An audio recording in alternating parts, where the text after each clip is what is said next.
The first thing about this movie that I want to ask for the group is when you think of like McVeigh and Nichols, they're these evil, murderous people that you expect them to be like devils with horns, but the way they are portrayed in the film is so cold and chilling. You kind of realize that these are just evil men who are just very normal men who did an awful, awful thing. So I just want to know what attracted you to playing these parts. I mean, did you want the characters to be more villainous? Um, no, I think what attracted me to playing the part was that the script and how Mike wanted to do it was that you were humanizing these really really twisted guys, and you were showing a portrait of human beings, and you were seeing like sort of the mundanity of the days leading up to it, so that you really you saw them more as somebody who could, I mean, almost live next door to you, and Hmm. in so doing that would make what they did that much more terrifying and that much more horrible. So that's what, if you did this sort of, you lose the impact and the weight of what they did and the possibility that somebody could do it again and have done it again. Mhm. Yeah, actually, can you speak to that portrayal of Cindy? Because I mean, when she meets McVeigh, he's just a random dude in a bar. She has no idea the capability of this monster, you know?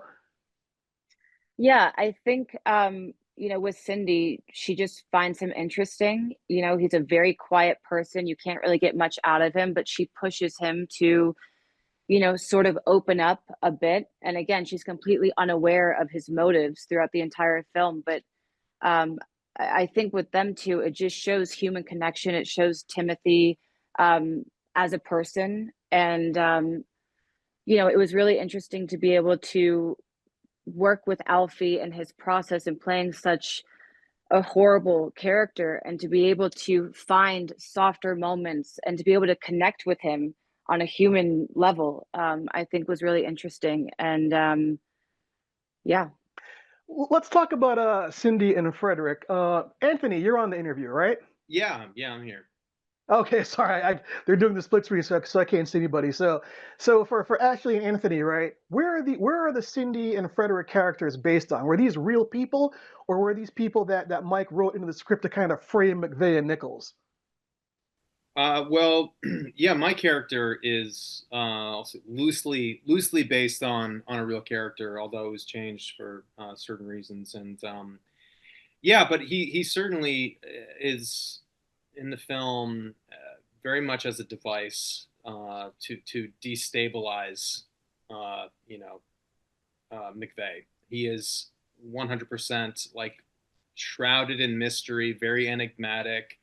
You really aren't sure what his kind of motives are, but I think that also lends itself to the this air of unease that the film really kind of delivers on. It really makes you kind of unsure who to trust, what's going on, and who you should be listening to. But yeah, I was able to kind of draw on certain historical stuff, and that's always very helpful as an actor. So Ashley, what about Cindy? Did McVeigh really have a love interest?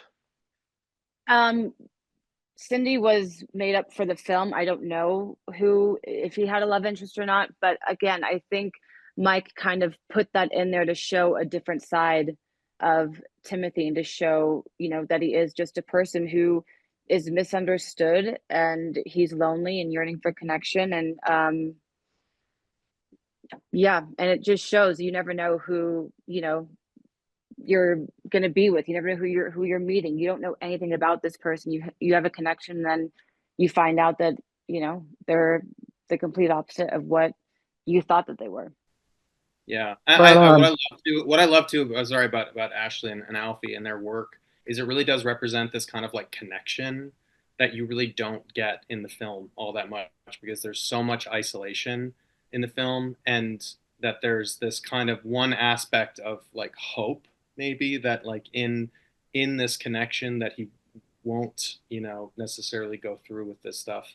It really does kind of lend itself Yeah. to, you know, countering all that stuff. But you really get that sense between Ashley and Alfie, just that, you know, that chemistry, that hope, that wish for the audience, you know, that they want, you know, want him to turn it around. Yeah, she's his last chance.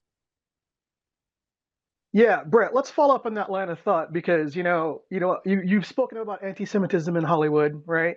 And here you are playing a virulent anti-Semite. And some of the scenes that I thought were really horrifying was when Nichols and McVeigh were talking about their interaction with that white supremacist murderer Snell, the dude who was in the Arkansas death row prison, right? The guy who killed the Jewish guy and the black guy in a robbery. And they like worship this guy and they're getting like, I guess compassion. They're getting like, he's goading them on. And so for you as an actor to play that role, how do you get in that headspace for this guy? Well, it's a lot of substitution. It's substituting my own values. I have to, as Terry Nichols, believe that Snell is this great man. So I substitute him with people who I think are great people. Obviously, the people I think, well, not obviously, but I hope it would be obvious that the people that I think are great people have the opposite moral compass of a Snell, So yeah, to me, I mean, if I'm thinking about Snell, I'd be thinking about MLK, and I know that sounds crazy, and it feels dirty bringing the two people up in the same sentence and relating to them to each other at all. But I had to do that in order to humanize Nichols and give him this like emotional weight, and a truth that wasn't me commenting on playing a bad guy, but actually being this bad guy. Ah, right on. Great answer. So Anthony, I thought one of the most effective scenes in the film, and I really liked the film across the board, guys, was when he meets Frederick at the gun show, but then Frederick invites him to this barbecue, right? And then the next thing you know, you find out they're all Nazis, but it's done in a very subtle way where you only see the tattoos and they're not like Sieg Heiling and waving flags. Talk about shooting that scene with Mike and just getting that subtleness across. Yeah, well, I think that's that scene is an example of what this film does very well, which is it kind of in a very, I don't want to say sneaky, but in a way that's not overt. It really kind of conveys this sense of you're unsure of where you are, right? But if you're at a barbecue, you're at a barbecue and you're kind of seeing all these people who are acting very kind and considerate and welcoming, right? So that with that, then the juxtaposition of seeing that hateful imagery, it really does kind of like jar you in a way that you weren't expecting.